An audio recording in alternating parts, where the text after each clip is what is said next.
respeito da comunicação interna. A comunicação interna, ela precisa integrar e envolver toda a organização. Vamos falar um pouco mais detalhado sobre a questão do endomarketing, né? Mas quando nós falamos a respeito dessa comunicação interna, ela precisa ser no sentido de direcionar todo mundo para o mesmo lugar.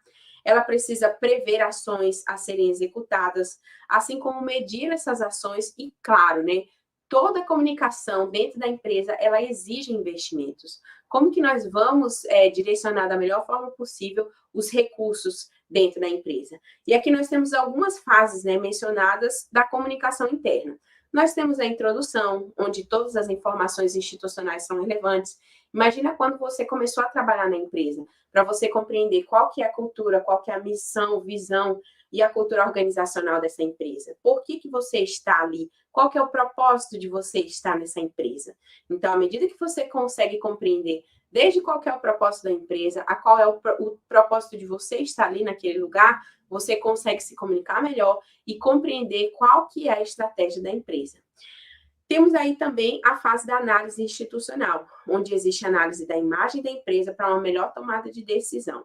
A definição de públicos. Quais são os meus públicos? Eu tenho o meu público interno e o meu público externo. E dentro desse público externo, o que eu preciso comunicar? Quais são os segmentos, né, as categorias de clientes que eu tenho ali? A gente não vai se comunicar da mesma forma com todos esses clientes, né? Eu preciso ter aí estratégias.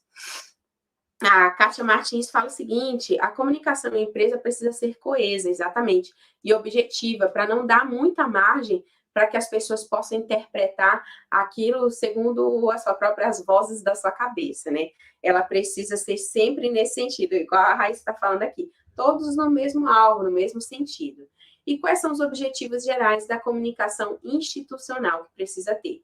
Temos também as metas gerais da comunicação institucional, as estratégias de comunicação, como vai ser o controle e avaliação para a gente saber se essa comunicação está sendo eficiente e a questão do investimento. Aqui eu abro um parêntese bem rápido para a gente poder falar sobre o período, né, onde houve aí a abertura, principalmente quem trabalha de forma remota ou híbrida, a abertura para se comunicar através de grupos de WhatsApp para falar a respeito de trabalho.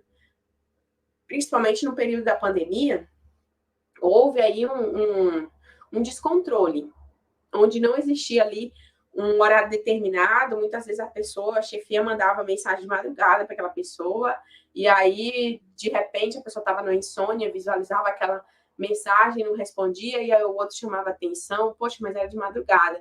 E aí, o que se colocou? Foi colocada aí uma lei estabelecendo que todo esse processo de comunicação, ele precisa ser feito ali em horário comercial. Uma vez que a pessoa não está ali no horário de expediente dela, ela não tem ali a obrigação expressa de poder responder aquilo. Por quê? Porque entende-se que ela tem aquele momento dela privado. E a não ser que ela queira fazer, que ela queira responder aquilo ali, ela tem total liberdade, mas muitas empresas colocaram como norma, né? Então, isso foi algo muito interessante e necessário, até mesmo para a saúde mental das pessoas, né?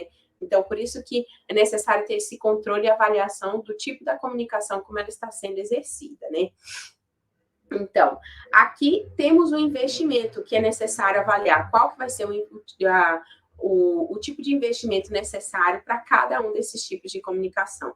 E para uma comunicação interna ela ser eficiente, as pessoas elas precisam ter ali a compreensão do seu papel dentro da empresa. Lembra lá, compreender qual que é o seu propósito dentro da empresa. E precisa ter uma cooperação e colaboração. Relacionamentos de sucesso. Empresas devem ter indivíduos que se comuniquem da melhor forma possível para que as organizações tenham sucesso. Beleza, professora, agora vamos para a prática. Como que isso vai acontecer, né?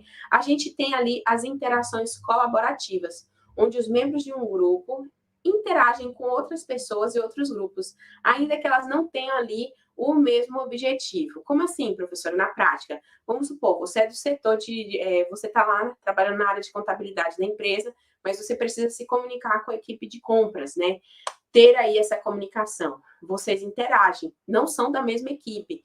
Cada um tem objetivos ali diferentes, mas todos cooperando para que a empresa tenha sucesso, certo? Beleza, mas vocês estão interagindo, então existe aí esse processo colaborativo.